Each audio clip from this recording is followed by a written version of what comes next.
Hello बच्चों, कैसे हो आप। आज हम कक्षा 3 हिंदी की वर्कशीट हल करेंगे। उपविषय जब मुझको सांप ने काटा। तो चलिए वर्कशीट हल करते हैं।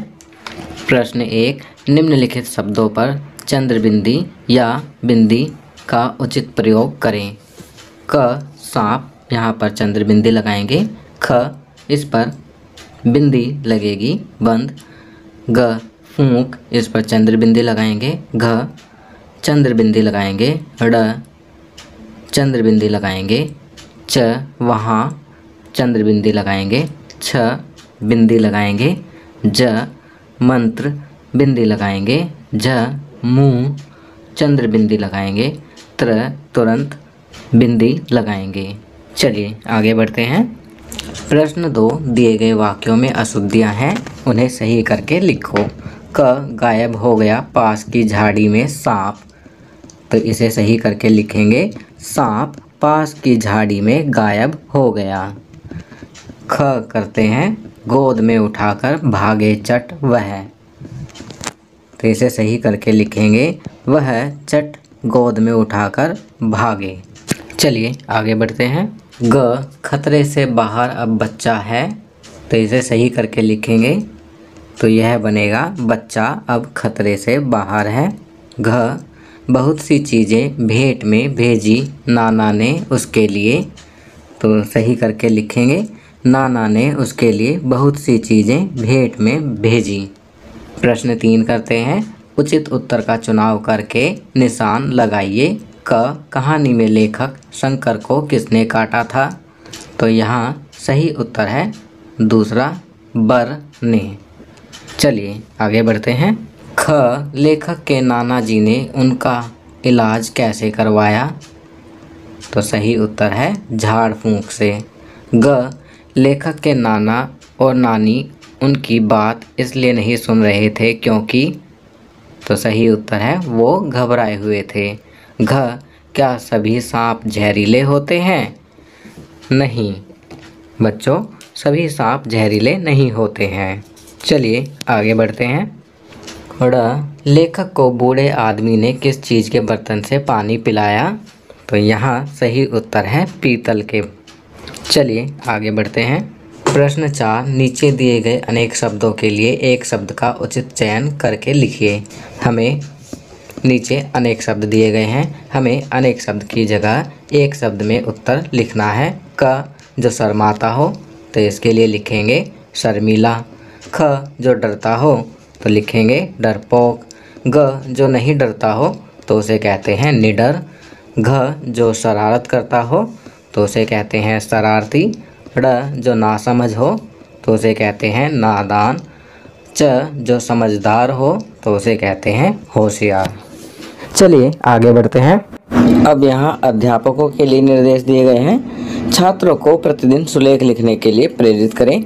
कुछ पंक्तियाँ व शब्द उदाहरण के लिए अवश्य दीजिए। छात्र पाठ्यपुस्तक को पढ़ें व नए शब्दों का अभ्यास करें। तो बच्चों, आपको प्रतिदिन सुलेख लिखना है, कुछ नए शब्दों का अभ्यास करना है। तो यह कार्य आप स्वयं करेंगे। आप अपनी पाठ्यपुस्तक पढ़ेंगे, सुलेख लिखेंगे और नए शब्दों का अभ्यास करेंगे। चलिए आगे बढ़ते हैं। संस्कारशाला छोटी छोटी पर बड़ी बातें। जितना अधिक आप पढ़ेंगे उतनी ही अधिक चीज़ें आप जान पाएंगे। आप जितना अधिक सीखेंगे आप उतनी ही अधिक जगहों पर जाएंगे। तो बच्चों, यहाँ कहा गया है कि आप जितना अधिक पढ़ेंगे उतना ही अधिक आप चीज़ों के बारे में जान पाएंगे, और आप जितना अधिक सीखेंगे आप उतनी ही अधिक जगहों पर जाएंगे। भूरा रंग, भूरे रंग का कोई भी खाना खाएं, जैसे चीकू, कीवी, उबले आलू, चॉकलेट शेक, बॉर्नविटा मिल्क या कोई अन्य पदार्थ खाएं पिएं। खेल, पार्सल पास करना, अपने परिवार के साथ खेलें। गतिविधि, अपने बड़ों की मदद से अपनी नोटबुक में एक शब्द रेल तैयार करें। चलिए आगे बढ़ते हैं। दैनिक दिनचर्या, निम्नलिखित आदतों को अपनी दिनचर्या में शामिल करें। अपने माता पिता का अभिवादन करके अपने दिन की शुरुआत करें। अपने दांतों को दिन में 2 बार ब्रश करें। प्रतिदिन स्नान करें। खूब पानी पिएं और संतुलित आहार लें। अपने चेहरे को छूने से बचें और अपने हाथों को बार बार धोएं। अपना गृह कार्य समय पर पूरा करें। तो बच्चों, यहाँ पर कुछ अच्छी आदतें बताई गई हैं जिन्हें आपको अपनी दैनिक दिनचर्या में अवश्य शामिल करना चाहिए। चलिए आगे बढ़ते हैं। भारत की स्वतंत्रता के 75वें वर्ष के अवसर पर की जाने वाली गतिविधि। बच्चों, यहाँ भारत की स्वतंत्रता के 75वें वर्ष के अवसर पर की जाने वाली गतिविधि दी गई है, जिसमें भगत सिंह से संबंधित 5 पंक्तियाँ लिखिए। यहाँ पर आपको भगत सिंह जी के बारे में 5 पंक्तियाँ लिखनी है। तो यहाँ हम लिखेंगे, पहला, भगत सिंह जी भारत के महान क्रांतिकारी थे। दूसरा, भगत सिंह का जन्म 28 सितंबर 1907 को पंजाब के बंगा गांव में हुआ था। तीसरा, भगत सिंह जी के पिता का नाम सरदार किशन सिंह जी और माता जी का नाम विद्यावती कौर था। चौथा, स्वतंत्र भारत की लड़ाई में इनकलाब जिंदाबाद का नारा भगत सिंह जी ने ही दिया था, जिसका अर्थ है क्रांति की जय हो।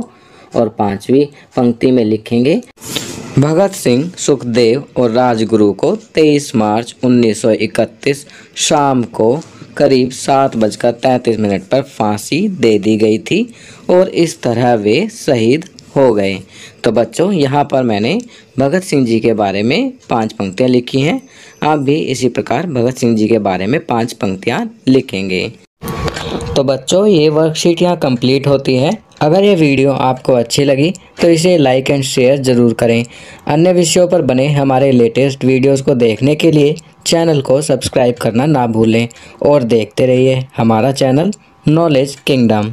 Thank you.